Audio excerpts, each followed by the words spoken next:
자, 학생 여러분 시작할게요. 교과서 62쪽을 펴시면 됩니다. 오늘 해야 될 부분은 62쪽, 63쪽 하겠습니다. 여러분들은 지난번 시간에 무엇을 했냐 그러면 앞에서 잠시 복습할게요. 넘어가면 대기권의 구조에 대해서 배웠어요. 대기권의 구조는 기온을 기준으로 나눕니다. 기온의 변화가 어떻게 되는가? 올라갈수록 기온이 내려가는가 올라가는가에 따라서 대기권은 층을 나눈다 그랬고요. 그 다음 두 번째, 복사평형 얘기를 했습니다. 태양에너지를 받는 만큼 지구도 복사평형을 내보냅니다. 이거는 복사평형 한번 생각해 보시고요. 그리고 복사평형 마지막 부분에 지구 온난화 얘기도 했어요. 받는 만큼 내보내는 지구는 왜 따뜻해지는가? 이런 말을 했습니다. 자, 그래서 오늘은 지구의 온난화 얘기를 해보겠습니다. 지구의 온난화를 얘기하려면 먼저 크게 두 가지 개념이 필요합니다. 지구 온난화를 하려면 제일 첫 번째 나오는 것이 무슨 얘기입니까? 제일 첫 번째 과정은 이게 또 안 나오네요. 안 나오면 안 되는데. 자, 이게 안 나오는 관계로 버리고요. 지구온난화를 할 때 제일 먼저 나오는 말은 온실효과 얘기도 나옵니다. 그 다음에 복사평형 얘기도 나옵니다. 이 두 가지 개념을 이해하시면 온실효과, 지구온난화에 대해서 이해하는 게 쉽습니다. 복사평형이라는 거 얘기부터 해보십시다. 복사평형은 태양이 방출하는 에너지를 지구가 받습니다.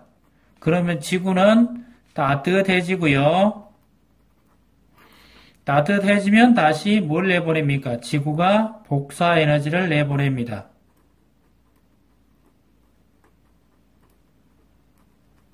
그럼 태양이 내보내는 에너지는 지구 복사 아니고 지구가 복사 에너지를 받는 양이죠.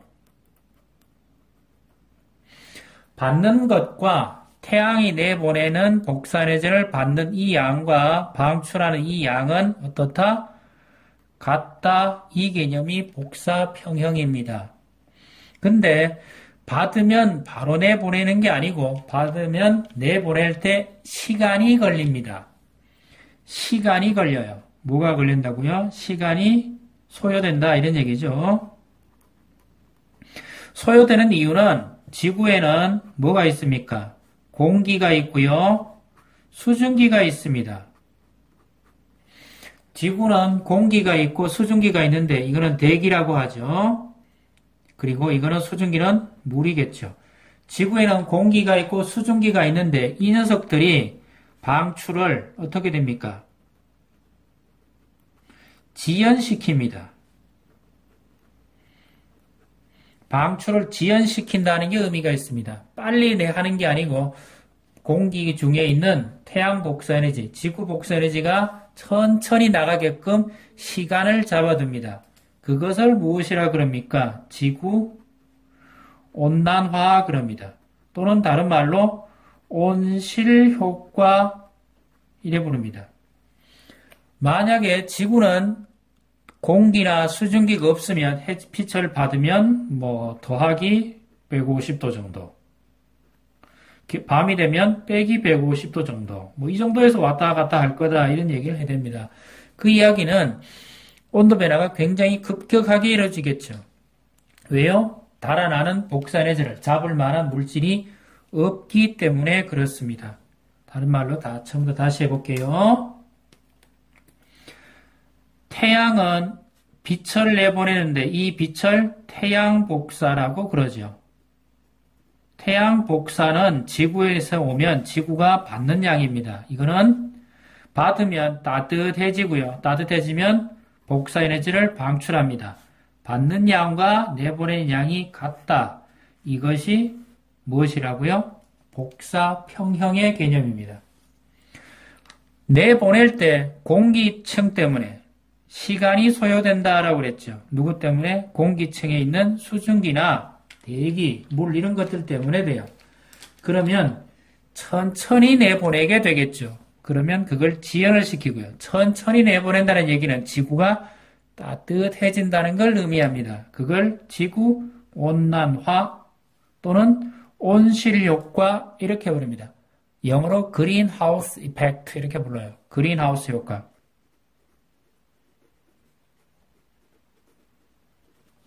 그린하우스 이펙트 이렇게 불러가지고 온실효과 이렇게 부릅니다. 근데 이 온실효과를 일으키는 기체는 대기 중에 있는 대기, 공기 그 자체예요. 산소나 질소 같은 것들이에요.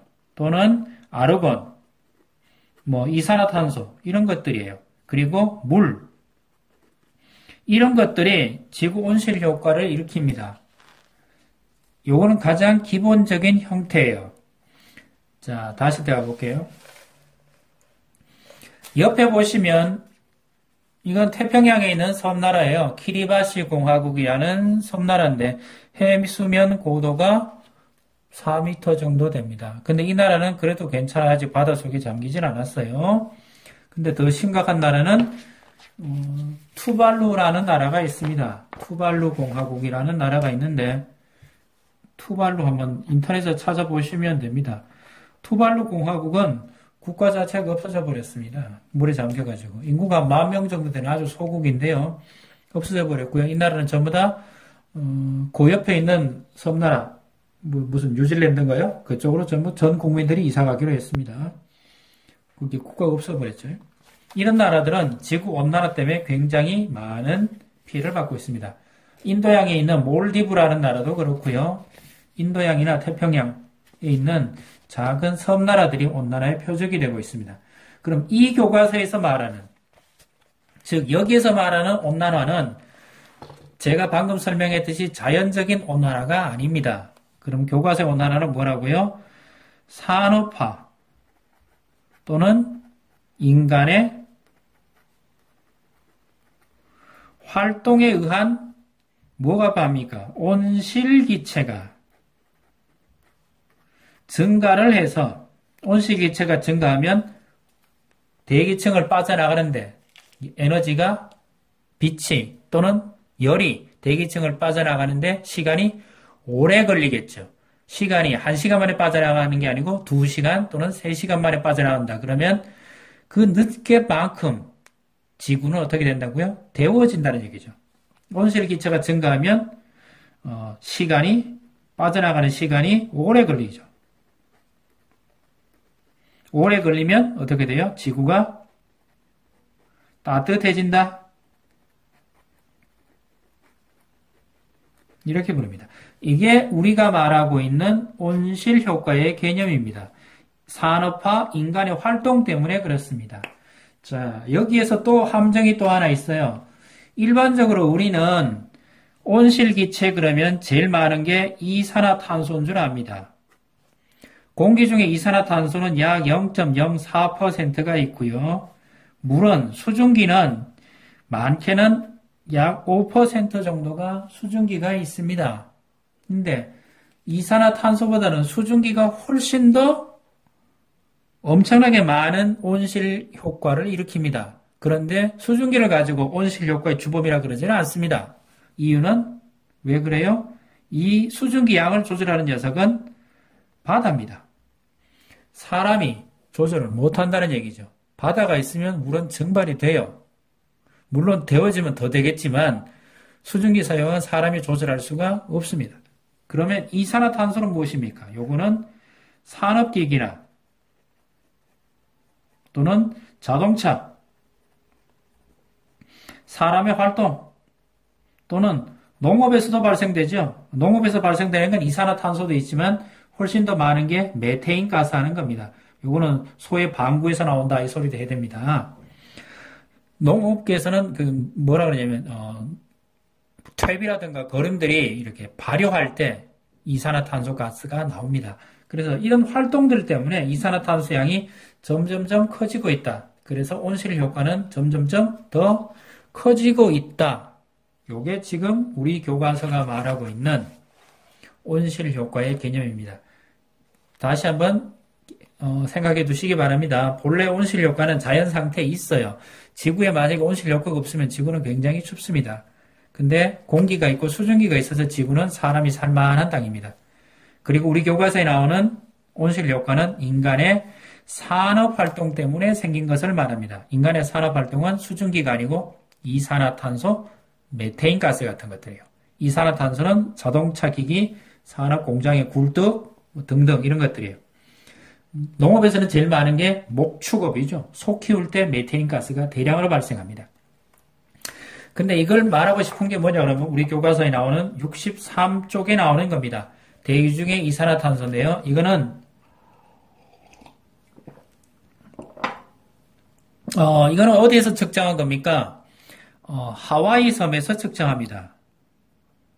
하와이 섬에 가면 칼라웨이 화산이라는 화산이 하나 있어요. 태평양 한가운데 있습니다. 제가 필요하시면 동영상 보여드릴게요. 한가운데 아무것도 없어요. 그냥 태평양 섬 가운데 해발 고도 약 한 4,000m 되는 곳에 관측소가 하나 있고요. 그 관측소에서 1850년부터 2000년까지 매년 측정한 이산화탄소 농도값입니다. 절대로 줄어든 적이 한 번도 없습니다. 1850년은 지구의 산업혁명이 본격화돼서 전 세계에서 공장이 활발하게 돌아가기 시작합니다. 그때 이후로 이산화탄소 농도는 줄어든 적이 한 번도 없습니다. 물론 겨울이 약간 올라가고 여름이 내려갑니다. 겨울이 약간 올라가고 여름이 내려가는 이유는 여름이 되면 초목이 무성해지니까 광합성이 많이 일어나서 그렇습니다. 그런 적은 약간 있지만 전체적으로 보면 기온은 틀렸네요. 이산화탄소 농도는 내려간 적이 한 번도 없습니다. 그래서 지구온난화는 우리 교과서에도 이렇게 설명이 되어 있어요. 인간의 산업활동, 경제활동 때문에 생기는 효과다라고 합니다. 참고로 지구온난화는 지구 역사에 비하면 굉장히 짧은 기간이라고도 했습니다. 스스로 확인하기 하고 정리할게요.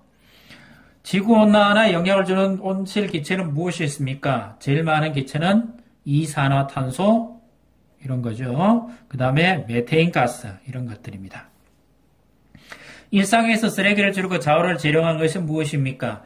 쓰레기 또는 음식물 쓰레기 같은 것들이 부패되거나 땅에 묻으면 서서히 썩어가는 과정을 흙으로 돌아가는 과정이 있겠죠. 그때 대량의 이산화탄소가 발생합니다. 그러니까 만드는 이산화탄소 양을 줄이는 것들이 의미가 있습니다. 화성의 대구는 지구와 달리 지표에서 위로 갈수록 기온이 낮은 층과 올라가는 층 두 개의 층으로만 구분한다. 이유는 무엇입니까? 화성은 대기가 지구보다가 작습니다. 그래서 층이 나눠지지를 않고요. 단순합니다. 올라가는 층, 내려가는 층 두 개밖에 없습니다. 그리고 대기의 밀도가 작다 그랬고요. 그 다음에 대기에 구성하는 것들이 구성 성분이 굉장히 단순합니다. 지구의 구성 성분은 질소, 산소, 아르곤, 기타 이런 것들이 되어 있는데 요거는 지구 거예요. 화성은 대기의 구성 성분이 거의 대부분이 이산화탄소입니다. 그리고 기압도 굉장히 낮습니다. 한 100분의 1기압밖에 안 됩니다. 지구를 100으로 치면 화성은 1입니다. 그러니까 공기 밀도가 굉장히 작다는 얘기죠. 또 한 가지는 지구는 주성분이 질소로 되어 있으니까 질소가 약 78%, 약 80%에 가깝습니다. 화성은 대기가 거의 대부분이 이산화탄소입니다. 지구에서는 하늘이 푸른 하늘입니다. 그래서 푸른 하늘을 은하수인데 지구에서는 푸른 하늘인데 화성에서는 이산화탄소가 다 하다 보니까 하늘이 붉습니다. 붉은 하늘이죠. 약간 차이가 납니다. 그래서 층이 두 개밖에 없다는 거 아시고요. 또 한 페이지 넘어가 보실 거예요. 오늘은 여기까지 해야 되겠고요. 다음 시간에는 대기 중에 수증기라는 얘기부터 하겠습니다. 이상입니다.